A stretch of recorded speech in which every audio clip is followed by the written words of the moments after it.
Welcome to the deep dive. Ready to really get into some fascinating management research? Always. Awesome. So you sent this article, Revisiting Some Established Facts in the Field of Management Yeah. by Herman Aguinis, The Guinness, yeah. published in BRQ, Business Research Quarterly. And Like the beer. it's like, whoa, okay, let's question everything we thought we knew about management research. Yeah, right. That's exactly what a Guinness does in this article. Yeah. It's super cool. He's like, what if these truths we all accept, Right. they aren't actually true? Yeah. And then he goes into these 4 myths. Okay. And I gotta say, it really made me rethink a few things. So excited to dive in. So myth number 1. Okay, so this first one is all about outliers, like Well- those data points that just seem way off from everything else. Oh, boy. So Aguinis found that a lot of management researchers just see these outliers as errors, Right. and they just remove them. Like, get that out of here. Yeah, exactly. But he's saying that's a big mistake. Yeah. Sometimes those outliers are where the most interesting stuff is hiding. Like, give me an example. Okay, so let's say you're studying super successful companies, right? Mm-hmm. Maybe there's this one company that's doing something completely different. Oh. And that's the key to their success. Yeah. But if you just toss out that data point because it looks like an outlier, You're missing out. you miss the whole story. Interesting. Aguinis is advocating for a more nuanced approach. Okay. Really looking at why that data point is so different. Yeah. Is it an actual error in the data? Oh. Or is it a genuinely interesting case that we should be studying more closely? Right. And he even talks about outliers that might have a huge influence on your results. Ah. So it's all about being more thoughtful. So don't just hit delete, basically. Exactly. All right, so myth number 2 is kind of head-scratcher at first. Okay. I'm intrigued. It's the idea that it's basically impossible to do field experiments Okay. with real entrepreneurs. Like out in the wild. Yeah, in the real world. But isn't that the whole point? Yeah. To see how things work in actual businesses? You would think, right. Yeah. But there's this tension between control and realism. What do you mean? So in a lab, you can control all the variables, Right. but it's not a real business setting. Sure. And with real entrepreneurs, there are so many things going on Oh, yeah. that it's hard to isolate what you're studying. That makes sense. So researchers often get stuck between... Too much control or not enough. Exactly. So what does Aguinis suggest? He thinks we should look at eLancing platforms. Really? Think about it. Okay. You have access to thousands of freelancers from all over the world, Right. and they're doing real entrepreneurial stuff. Oh, I see where you're going with this. You could actually design experiments on these platforms. Like how? Let's say you want to research the impact of different marketing strategies on sales. Oh, You could have freelancers try out different strategies and then measure their results in their actual businesses. wow. So you're manipulating variables. Uh-huh.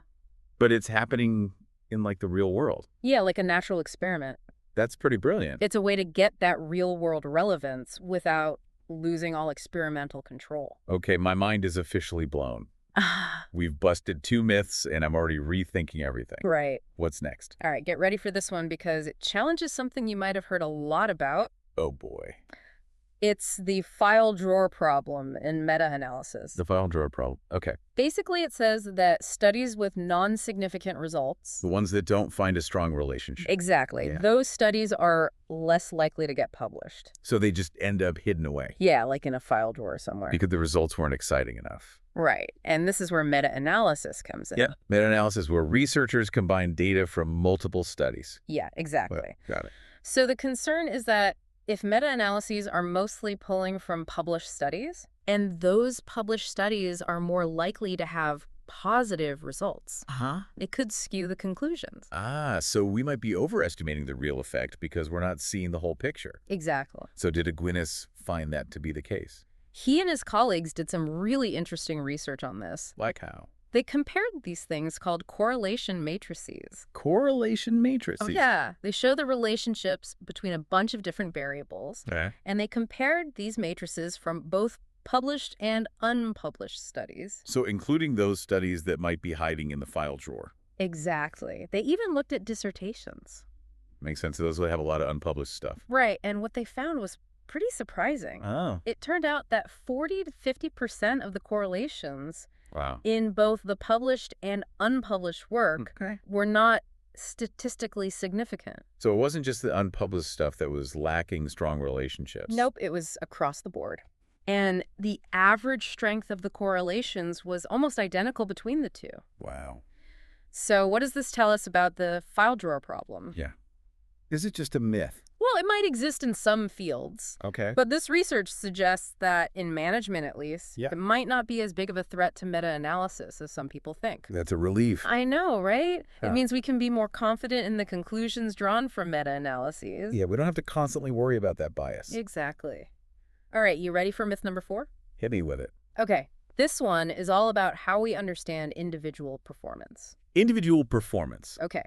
The established fact is that it follows a normal distribution. You mean that bell curve? The bell curve, exactly. Where most people are clustered around average performance. Right. With fewer at the high and low ends. Yep, that's the classic way of thinking about it. Seems logical enough. Yeah, but Aguinis and his colleague, Ernest O'Boyle, Okay. they propose that in a lot of cases, performance actually follows a power law distribution.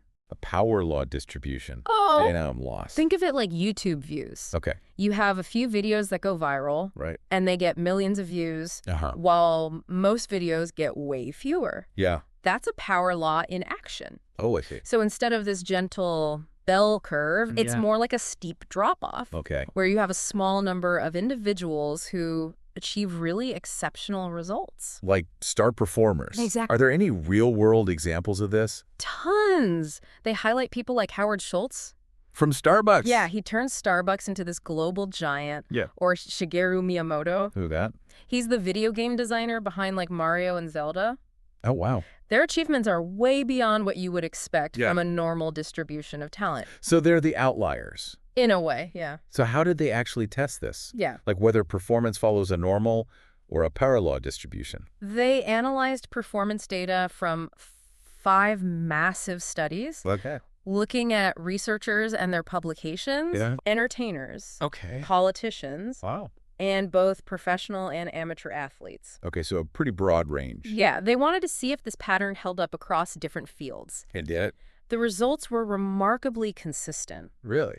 Over 93% of the samples they analyzed followed a power law distribution. More closely than a normal distribution. Way more closely. So in most cases, it was those star performers Yeah. driving a significant portion of the results. Exactly. Yeah. So what does this mean for managers? Yeah, good question. If a small number of star performers are responsible for most of the success, Mm-hmm. then identifying and developing and retaining those individuals becomes crucial. It really challenges that old rank and yank approach. Totally. That doesn't make sense if you're operating under a power law. So instead of trying to force everyone into a bell curve, we should be creating systems that let those star performers thrive.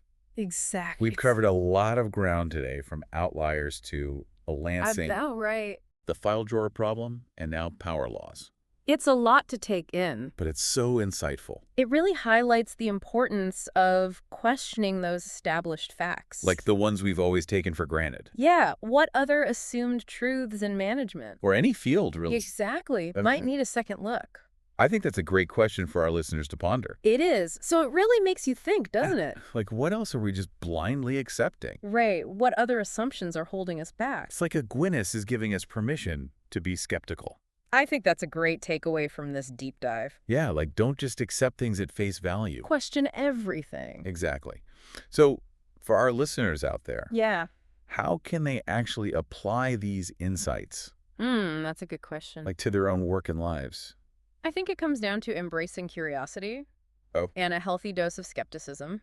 I like that. Like, don't be afraid to ask, what if? What if? What if those outliers in your data hold the key to some breakthrough? What if there's a totally different way to approach a problem? Or what if we're totally underestimating the impact of those amazing people around us? Those star performers. Yes. Yeah. It's like instead of just accepting what we think we know, we should be looking for those hidden gems, Yeah. those unexpected insights. That can lead to real progress. Exactly. And that's where the excitement is, right? Absolutely. Like pushing the boundaries of knowledge. Yeah. And challenging those assumptions that might be limiting our potential. I love that this has been an incredible deep dive. It has. Thanks for joining us and sharing all these amazing insights. My pleasure. And for our listeners, remember the next time you hear someone say, That's just how it is.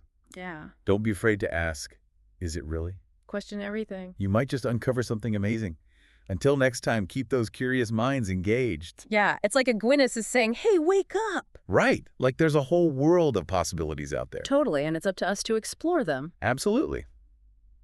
So to wrap things up for our listeners, what's like the one big takeaway Ooh, that's a good one. from this deep dive into a Gwyneth's work? I would say it's this. Don't be afraid to challenge the status quo. I love that. Like, even those ideas that seem like rock-solid truth, Yeah. they might not be. And by questioning those assumptions, We open ourselves up to new ways of thinking. new possibilities. Exactly. And who knows what we might discover along the way. This has been an incredible conversation. I know, I always love these deep dives. Me too. Thanks for joining us and for sharing your insights. My pleasure. It's been fun. And for our listeners, remember to keep those minds curious and don't be afraid to question everything. Because you never know what you might find. Until next time, keep exploring and keep diving deep.